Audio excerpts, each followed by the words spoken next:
because there's a lot already discussed, and the topic I'm going to discuss specifically is like regional and global implication of the Taliban's return to power. And many things which I'm going to discuss, and I will discuss it, already discussed. For example, Professor Magnus has talked about especially the historical context and what's actually happening now and what would be the future.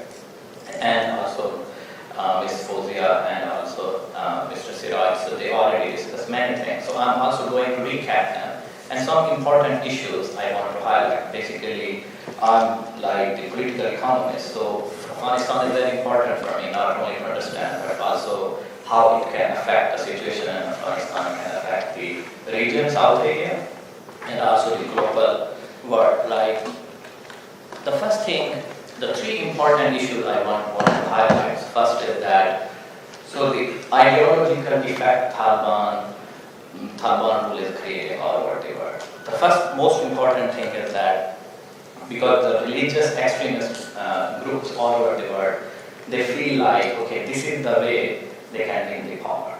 So the Taliban, they are showing the example for the extremist group all over the world that this is the way they can get the power, and if they get the power, so the world is changing, so they could be the global economy and the global world, so they could be legitimized as well.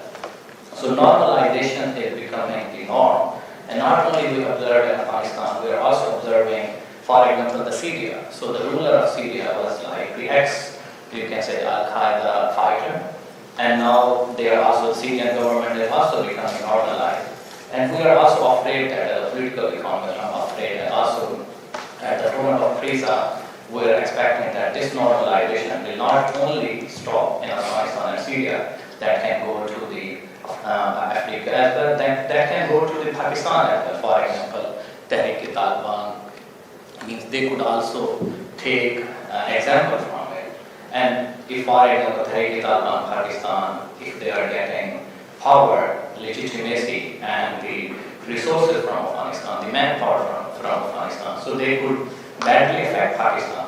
And similarly, the Kashmir, for example, on India's side, so the Islamist groups or religious groups could also, extremist groups could also be empowered through this thing. And all over the world, so the problem we are living in the world is that, especially the second problem, is that the normalization and also the isolation.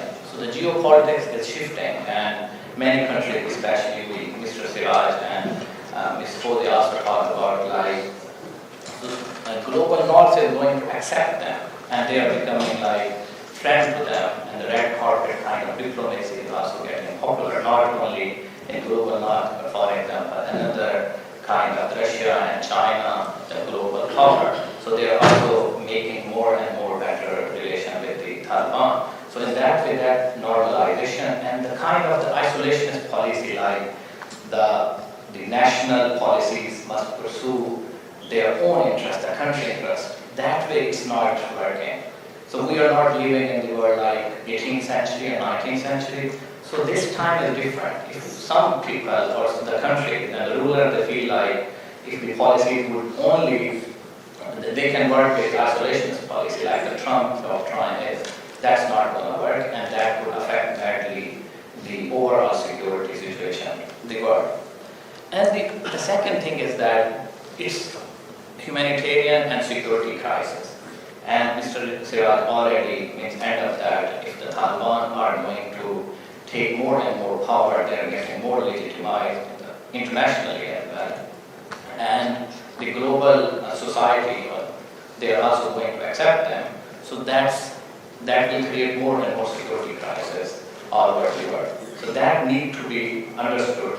Otherwise, if for example, the same situation will happen like before 9/11, so that means kind of the idea was that okay, the Taliban rule is only in Afghanistan, but later on we observed that okay, the effect can go all over the world as well. So the similar situation is here.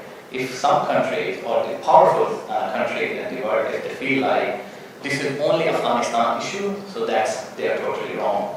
And Taliban regime can have severe and multifaceted humanitarian crisis. Another thing on the platform of PRISA, I also want to say that so the deportation of means refugees, or for example from the West and also from the Pakistan.